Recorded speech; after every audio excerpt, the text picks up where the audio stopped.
Assalamu alaikum wa rahmatullahi wa barakatuh. May the peace and blessings of Allah be upon all of you. Welcome back to the proof that Islam is the truth.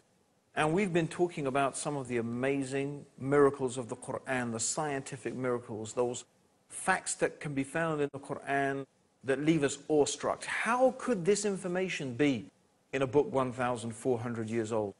And we were looking at those verses in the Qur'an concerning the development of the human fetus in the womb. And we also were reading a hadith of the Prophet Muhammad, may Allah's peace and blessings be upon him, when the Prophet Muhammad mentioned that when 42 nights have passed over the conceptus, Allah sends an angel to it who shapes it, makes its ears and eyes and skin and flesh and bones. And then he says, "O Lord, is it a male or a female? And your Lord decides what he wishes and an angel records it." So it is at the 42nd day or just after the 40th day that it only then becomes identifiable. And this is a fact. This is a scientific fact. And it's very interesting. It's true also that the Prophet Muhammad, may God's peace and blessings be upon him, mentioned that there are some things that the knowledge of it is only known to Allah subhanahu wa ta'ala. And one of the things the Prophet mentioned is what is the sex of the child in the womb. As one of the Muslim scholars pointed out, is that this is only up until the 40th day. Because after the 40th day, according to this authentic hadith of the Prophet sallallahu alaihi wasallam, may God's peace and blessings be upon him, the angels know. The angel who is in the womb, shaping the conceptus, shaping the embryo, asks, is it a male or a female? And so from that time, of course, the angel knows. And if the angel knows, as this scholar pointed out, anyone can know. So this is also a truly amazing statement of scientific accuracy. And this is information that in reality we have only begun to discover recently. We also find that the hadith mentions the correct time for the recognizable growth of the features described, and the sex of the fetus can only definitely be determined after 42 days. Now, this piece of information was only known after the invention of powerful microscopes, only decades ago. Now, I've only mentioned this subject of the developing human being in the Qur'an and the hadith of the Prophet Muhammad briefly. There is, of course, a vast amount of literature available if you would like to study this subject more, and it's very easily available on the internet. And indeed, Dr. Zakir Naik has produced a very nice book called Modern Science in the Light of the Qur'an and Sunnah. So you can get hold of that from the Islamic Research Foundation, inshallah, if you want to explore that area more. But what I thought I would do is mention a quote from Keith Moore, who is the professor and chairman of the Department of Anatomy from the University of Toronto in Canada. And Keith Moore is one of the acknowledged experts in the field of the developing human being in its embryonic form. And his book, The Developing Human, is and has been for many years a standard textbook in universities and colleges all over the world.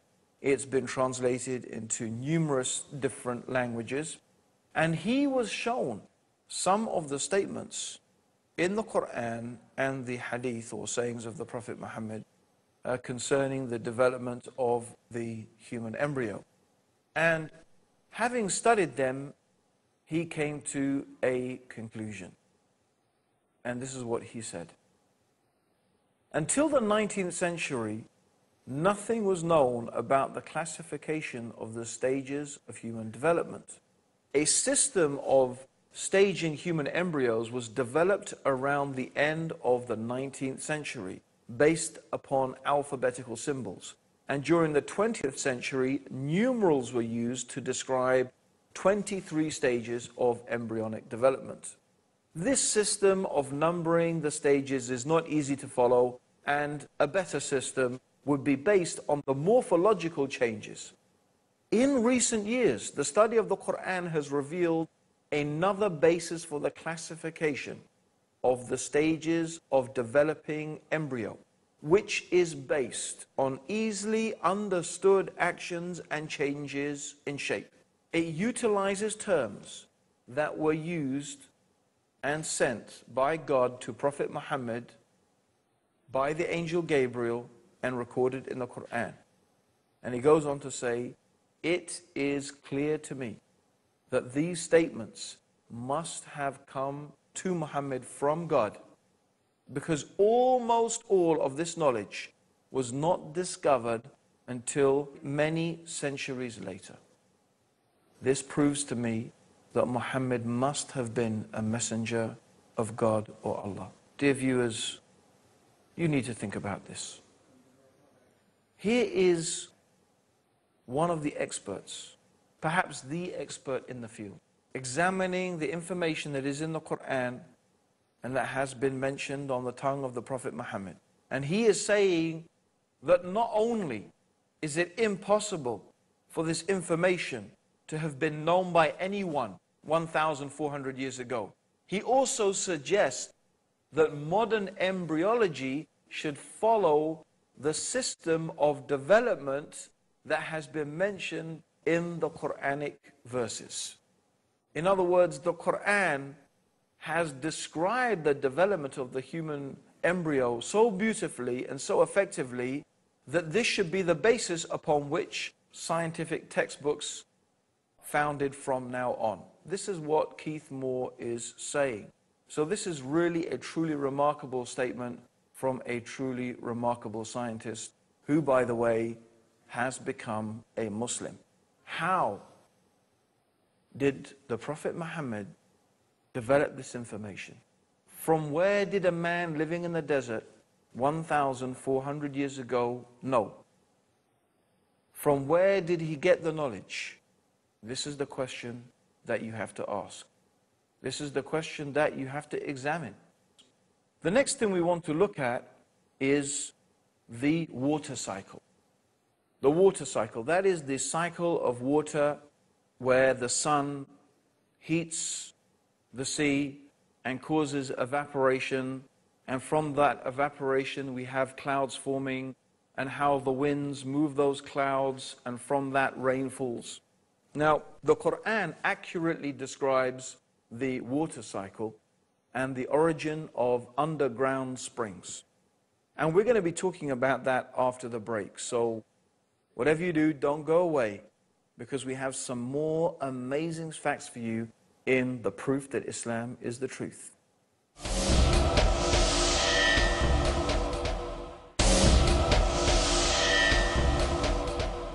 Assalamu alaikum, welcome back to the proof that Islam is the truth.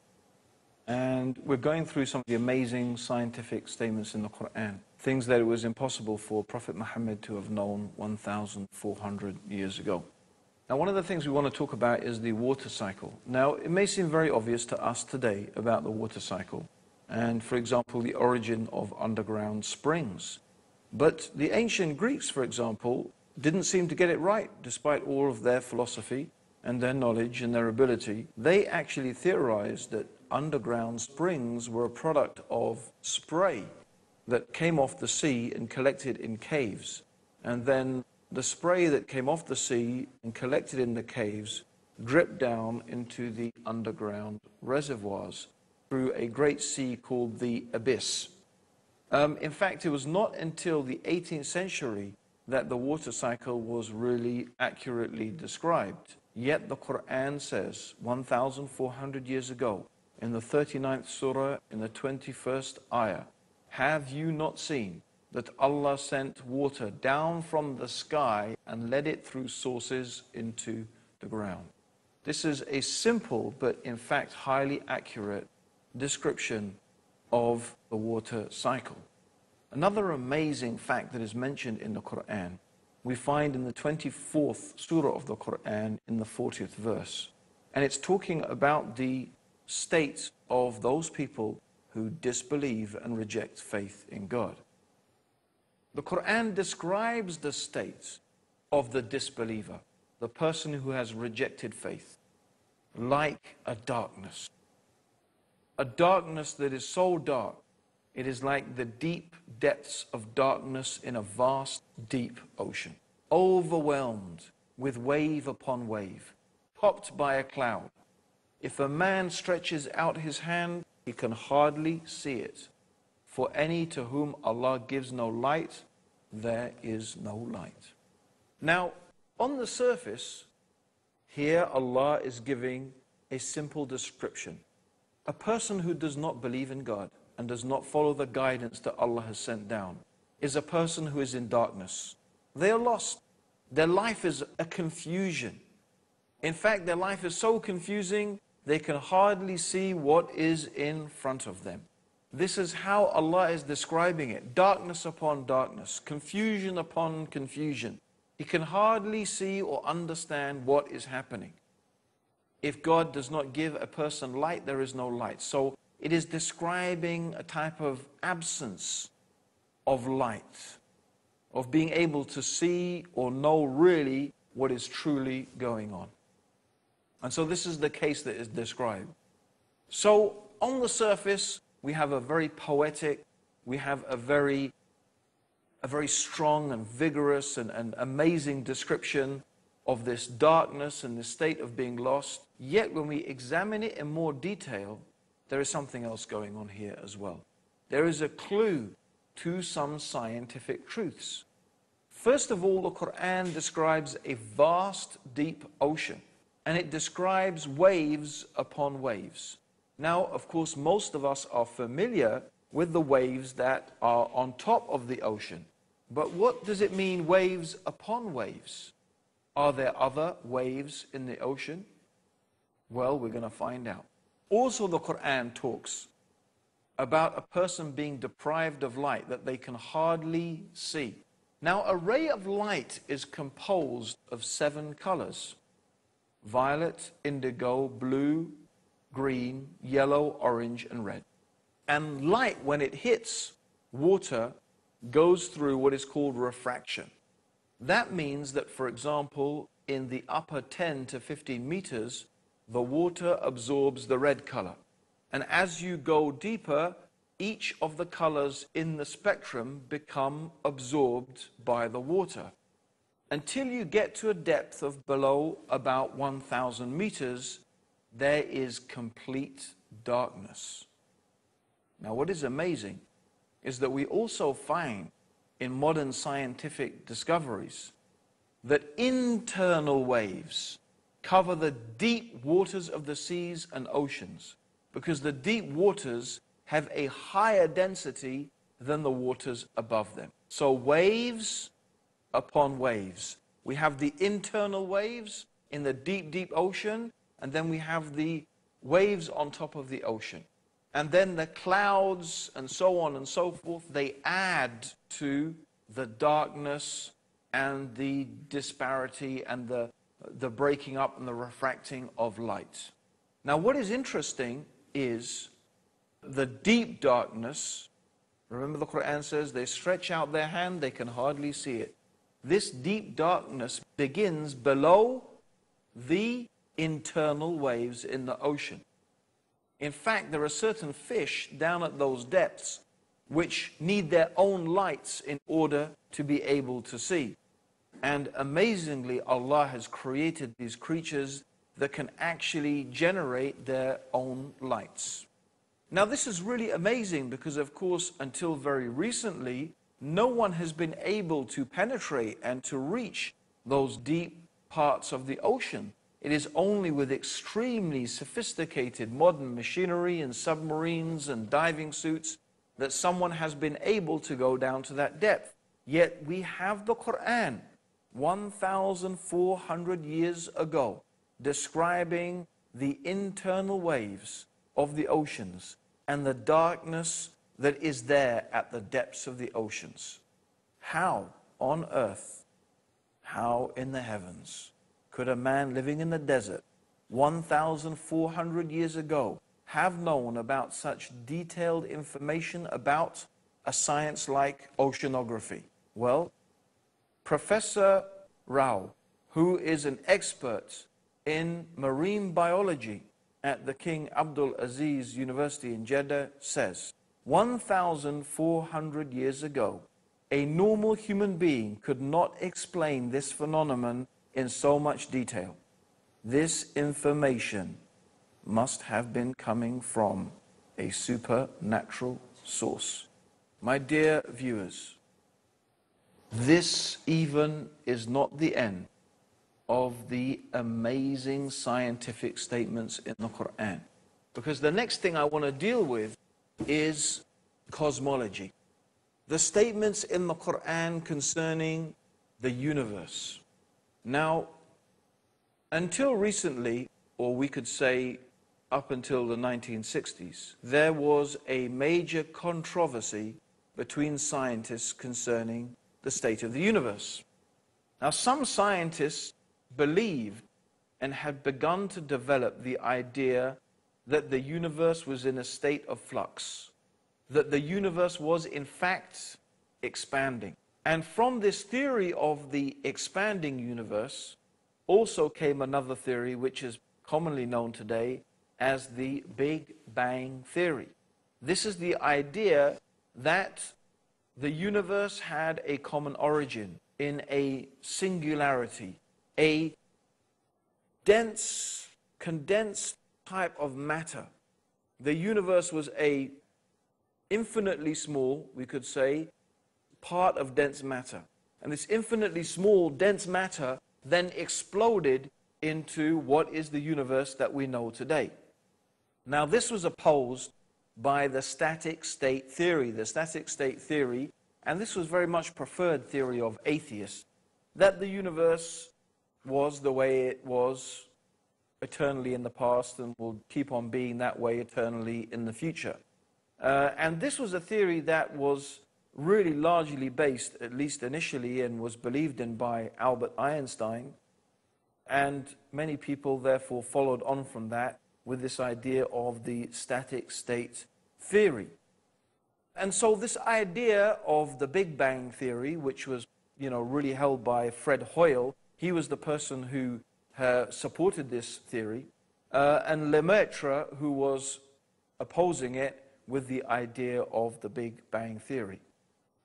Now, evidence came to light that showed that variations in the light spectrum that were being emitted from galaxies and stars, which is called redshift, showed, in fact, that the universe is expanding. And it's amazing that this scientific fact that has now been confirmed, and it is agreed upon by almost unanimously all scientists in the field, that we live in an expanding universe. And the evidence very, very clearly and strongly suggests that. What does the Qur'an say? 1,400 years ago, before there were telescopes and all the means to discover this information, the Qur'an says in the 51st surah, in the 47th ayah, the heaven, we have built it with power and we are expanding it. Let's just repeat that again. The heaven, we have built it with power and we are expanding it. 1,400 years ago, the Qur'an is mentioning how the universe is expanding. The next most important observational evidence was the discovery of cosmic microwave background radiation in 1964 by a powerful telescope. And this had been predicted in the Big Bang Theory as a relic of the hot ionized plasma of the early universe when it first cooled sufficiently to form neutral hydrogen and allowed space to become transparent to light. And its discovery led to the general acceptance among physicists that the Big Bang is the best model for the origin and evolution of the universe. What does the Qur'an say in the 21st surah, in the 30th ayah? Have not those who disbelieved known that the heavens and the earth were joined together as one united piece, then we parted them, and we have made from water every living thing. Will they not then believe? The common origin of the universe, or the singularity that scientists believe today the universe originated from, and which led to the Big Bang. It is considered that the conditions of this singularity were so precise, it is almost inconceivable that it could be in that way, except that it has been made by an all-wise and powerful Creator. These are some of the amazing things that the Qur'an is telling us about the origin of our universe. The Qur'an also mentions that Allah turned to the heavens when it was dukhan. And the word dukhan in Arabic means smoke. This also accurately describes the hot, gaseous mass of the universe before the galaxies and the stars began to be formed. So here we have the Qur'an, 1,400 years ago, talking about the expanding universe, talking about the common origin of the universe, that the heavens and the earth were one, talking about the gaseous state, the smoke-like state of the early universe. This is in a book 1,400 years old, mentioning facts that scientists have only begun to discover today. And we have created from every living thing water. It's a fact that every living thing has its basis in and is fundamentally composed of water. You and me are about 70 to 80% water. We are made of about 70 to 80% water. A fact that has been mentioned in the Qur'an 1,400 years ago. Will you not believe? Will you now not believe? What will it take to make you realize and to understand that the Qur'an is the truth? That Muhammad is the messenger of God? This is more evidence, the proof that Islam is the truth. Join us for the next episode when we will be going through some more amazing facts from the Qur'an. Until then, Assalamu alaikum wa rahmatullahi wa barakatuh. May the peace and blessings of Allah and His guidance be with all of you.